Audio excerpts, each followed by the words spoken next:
They will tell you this never happened. They will tell you the records are wrong, that the missing names were simply moved to other parishes. But I have seen the sealed ledger.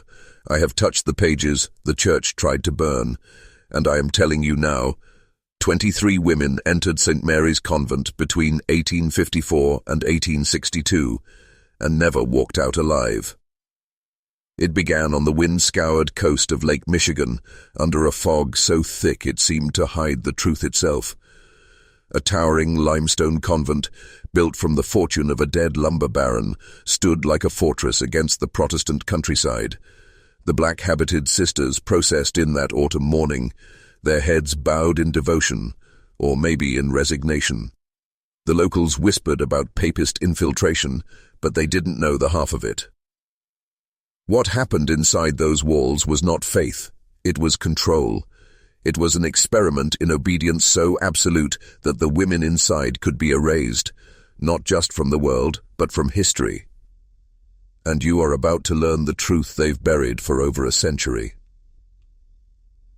The official story begins with Bishop William Quarter's carriage rolling through the iron gates, his eyes fixed on the sprawling mansion that would become St. Mary's Convent. On paper, it was a holy mission, a sanctuary for orphans, a refuge for widows, a place where the sick could find mercy. But paper is where lies live best. The locals saw the Irish nuns arrive in perfect formation, 20 of them, each young enough to still bear the light of their former lives in their faces.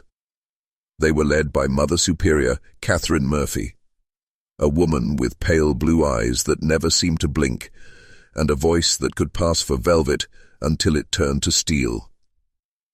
In her presence, even the air seemed to obey. At first there was warmth in the work, bread for the hungry, remedies for the sick, but the locals didn't see the way silent. This began to grow inside those walls.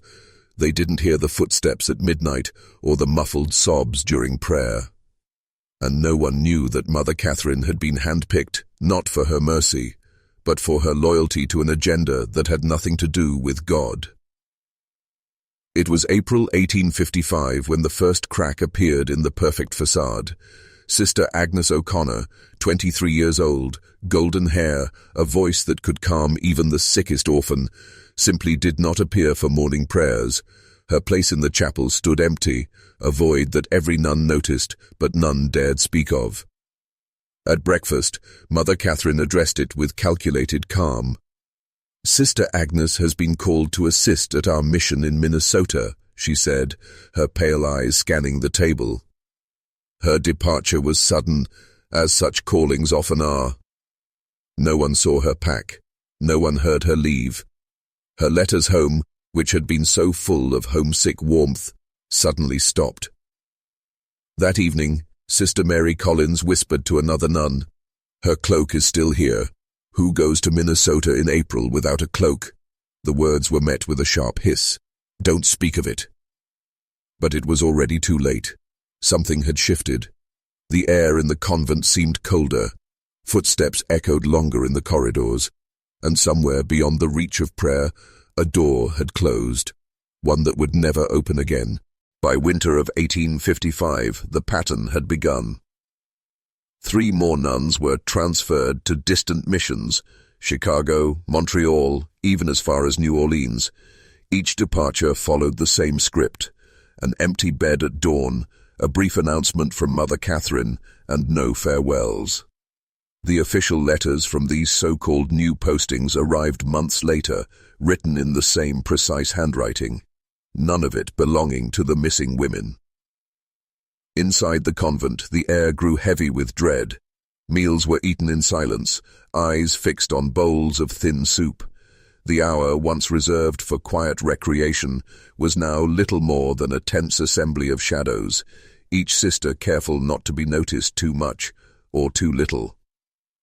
Sister Teresa Donovan, strong-willed and unwilling to bow her head, began to question the pattern. "It's always the youngest," she murmured in the garden one afternoon, hands buried in the soil, "always the ones who draw the most attention."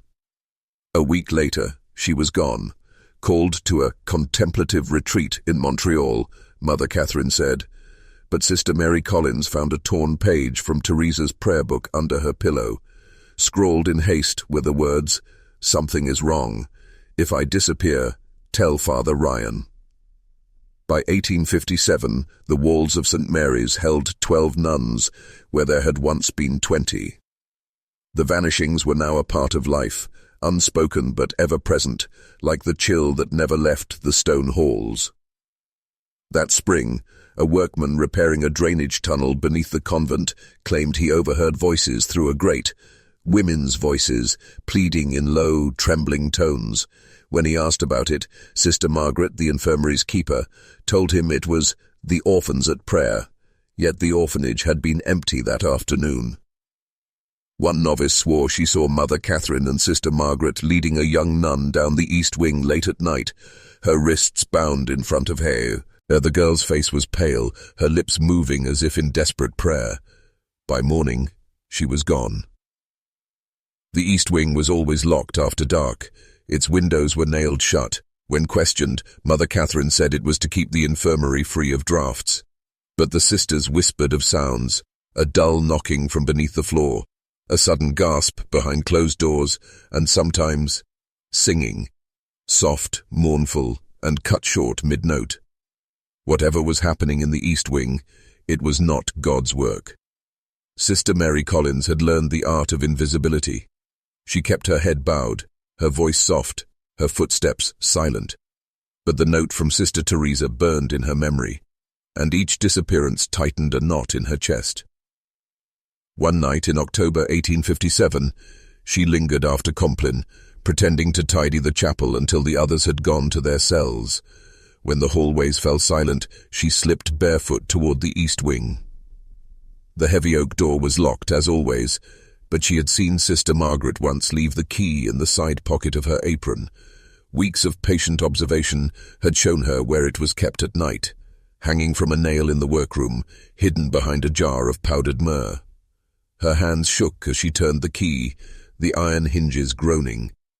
The corridor beyond was colder, the air damp, carrying a faint metallic tang, like rust or blood. She moved past shuttered rooms until she reached a narrow stair descending into darkness. Somewhere below, something scraped, slow, deliberate. A voice, low and hoarse, whispered in Latin. Mary fled before she could see who or what it belonged to. But she knew then, the East Wing was no infirmary. It was a prison. Winter came early in 1858, burying the convent in snow so deep it silenced even the wind. That's when the first evidence surfaced, by accident. A delivery cart bound for the orphanage got stuck in a drift near the eastern wall. The driver, digging at the wheel, dislodged a section of frozen earth. Beneath it he saw cloth, black, stiff with frost, and clinging to something solid. By the time Sister Margaret arrived, the man had pulled free a fragment of a nun's habit, still wrapped around part of a skeletal arm. She took it without a word, slipping it beneath her cloak. That night, no one spoke of it. By morning, the drift was neatly rebuilt, as if nothing had happened. But whispers spread. Some claimed the missing sisters had been buried within the convent grounds, in shallow graves that shifted when the frost came. Others spoke of the East Wing basement, where the smell of damp earth sometimes rose through the floorboards. Mother Catherine's sermons grew sharper, her penances harsher. Obedience, she told them, is the highest form of faith, and faith requires sacrifice. No one asked what or who was being sacrificed. In the spring of 1859, Father Patrick Ryan arrived from Milwaukee, sent to inspect the convent's accounts and offer spiritual support. On the surface, it was a routine diocesan visit. In truth, he had been tipped off by a letter, unsigned, smuggled into his parish office, warning that the sisters are vanishing and their souls cry out from the earth. From the moment he stepped inside St. Mary's, Ryan sensed the rot beneath the piety. The silence of the remaining nuns was too rigid, their faces too pale. Even in conversation, their eyes flicked nervously toward Mother Catherine, as if weighing each word against an invisible punishment. He asked about the transfers. Catherine's answers were smooth, practiced. She offered forged letters and neatly written rosters, all in the same precise hand. He asked to tour the East Wing. She refused.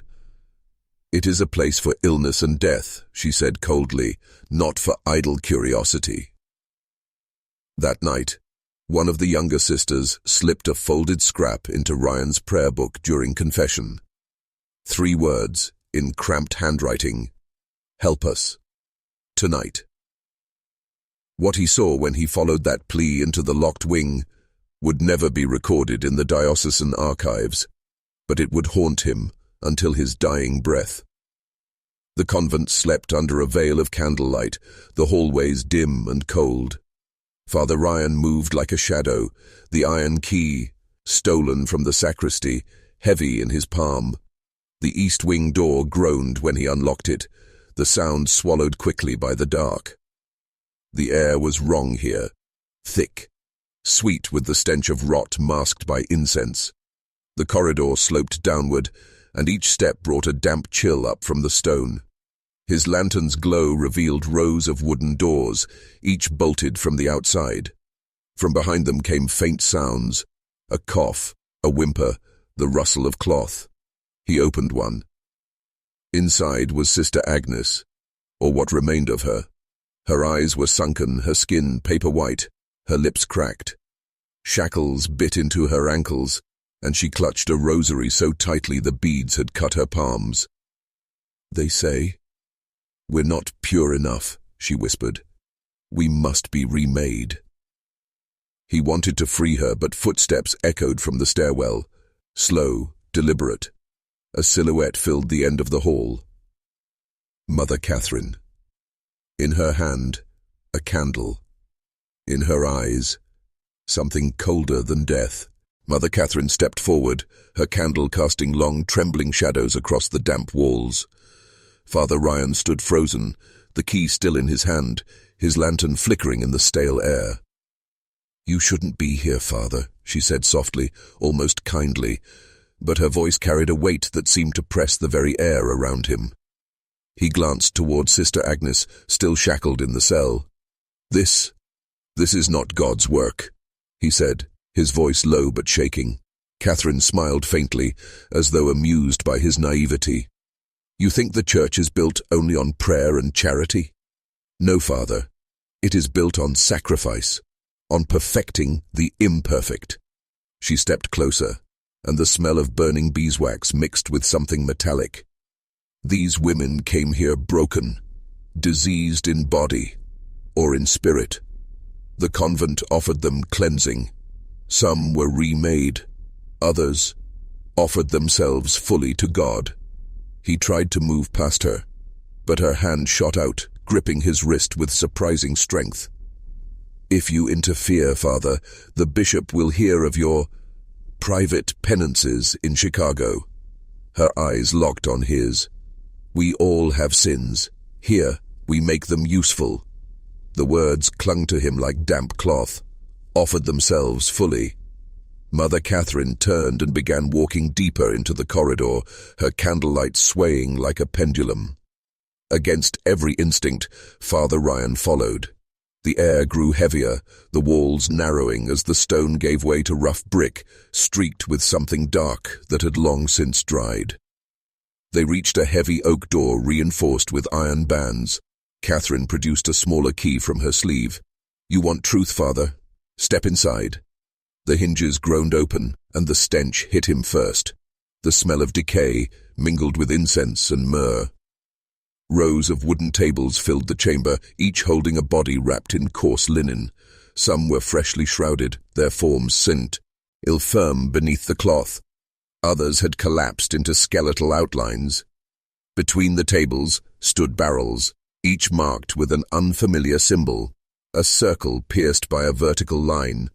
Father Ryan reached for one, lifted the lid. Inside, floating in brine, was a human hand, its fingers still clutching a rosary.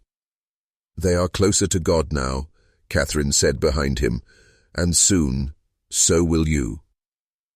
Her candle flame trembled. The door shut. Father Ryan's breath quickened. His mind scrambled for scripture, for reason, for anything that could anchor him. But every verse felt hollow in this place. The candlelight danced across the wrapped corpses, illuminating faint carvings on the stone walls. He stepped closer, tracing the markings with his fingertips. They weren't crosses. They were older, cruder. A spiral within a circle, punctured by a single downward stroke. Catherine watched him. "This convent was built over an older sanctuary," she said, almost reverently. "Long before Rome claimed the keys to heaven, the faithful here served a truer order, one unbroken by time or death." He turned, heart pounding.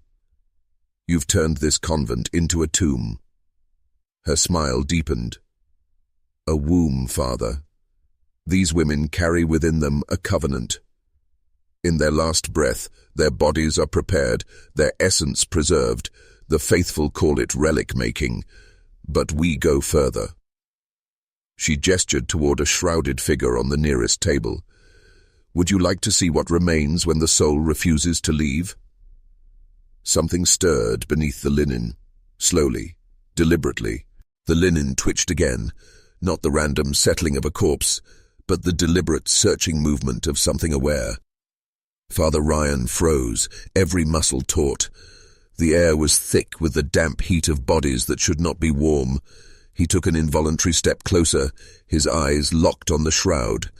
Catherine's candle hovered above it, casting a deep shadow across the contours beneath.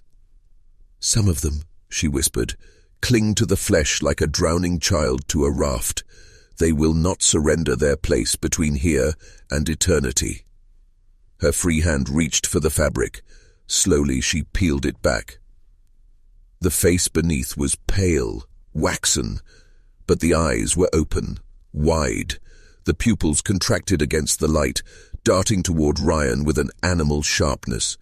The woman's lips parted, dry and cracking, and a faint sound escaped. It was not speech, not prayer, more like the low, dragging hum of something that remembered words but no longer understood them. Ryan stumbled backward, knocking into a barrel. The brine sloshed, releasing the sickly perfume of preservation. Catherine's voice was calm. "We keep them until they are ready to return." The woman blinked. Twice. Father Ryan's voice shook. "Return to what?" Catherine stepped between him and the shrouded woman, the candle trembling just enough to make her face ripple with light and shadow. "To their covenant, to the work they began before the world forgot them. We keep the vessel intact, so the will inside can finish what was started." Ryan swallowed hard, glancing at the other wrapped shapes on the tables. He realized they were not identical in size. Some were far too small. His stomach turned. Catherine seemed to read his thoughts. "The church calls them saints, martyrs, miracles, but it was never about holiness. It was about continuity. Flesh carries memory, Father, and memory is power." She stepped closer, her eyes fixed on him. "You were brought here because the covenant needs a shepherd, one who can wear the collar and speak the words, while our family prepares the rest." Ryan shook his head. "I'm not part of this." Her smile was almost pitying. "You already are. You've been chosen since birth. Your bloodline is one of ours."